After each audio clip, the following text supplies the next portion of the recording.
સુરેન્દ્રનગરના થાનમાં આવેલા આશીર્વાદ હોસ્પિટલમાં ભ્રૂણ હત્યા કરવામાં આવતા હોવાનો ધડાકો. સમગ્ર રેકેટનો ધડાકો થતાં આરોગ્ય વિભાગના અધિકારીઓ દ્વારા થાનગઢ પોલીસ સ્ટેશનમાં નોંધવામાં આવી ફરિયાદ.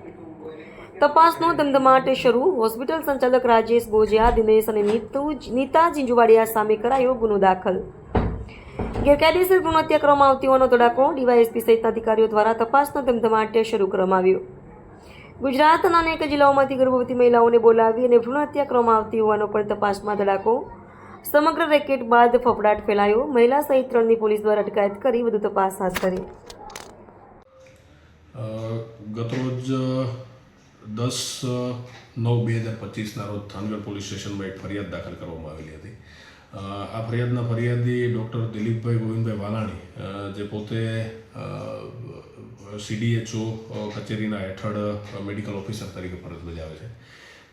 એમની ફરિયાદ મુજબ થાનગઢમાં આવેલું આશીર્વાદ મલ્ટી સ્પેશિયાલિટી હોસ્પિટલ જે છે, આ હોસ્પિટલની અંદર જે છે એ એમને કોઈપણ રીતે ભ્રૂણ હત્યા બાબતેની જાણકારી મળેલી હતી અને એની તપાસ કરી અને એની ખરાઈ કરી અને પછી ત્યારબાદ એમણે જે છે પોલીસ ફરિયાદ નોંધાવવા માટે થઈને કાર્યવાહી થાનગઢ પોલીસ ખાતે કરેલી હતી.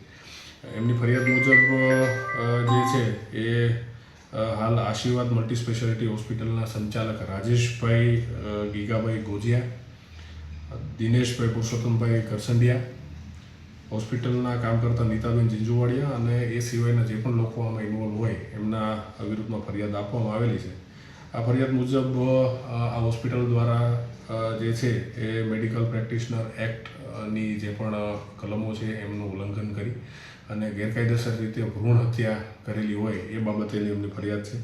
આ ફરિયાદના આધારે થાનગઢ પોલીસ સ્ટેશનમાં BNSની કલમ 88, 94, કલમ 54 અને MTP એક્ટ 1971ની કલમ 3 અને 4 મુજબ જે છે એ ગુનો દાખલ કરવામાં આવેલો છે અને જે પણ આરોપીઓ છે એમની પણ ધોરણસર અટક કરી અને આગળની કાયદેસરની કાર્યવાહી જે છે હાથ ધરવામાં આવેલી છે. અને હાલ જે છે તપાસ આગળ કઈ વ્યક્તિ જે છે એમનું આ ભ્રૂણ હત્યા એમના ઉપર થયેલી છે અને કોણ કોણ ભોગ બનનાર છે, કોણ કોણ બીજા વ્યક્તિઓ આમાં ઇન્વોલ્વ છે, એ દિશામાં હાલ તપાસ જે છે થાનગઢ પોલીસ સ્ટેશનમાં ચાલુ છે.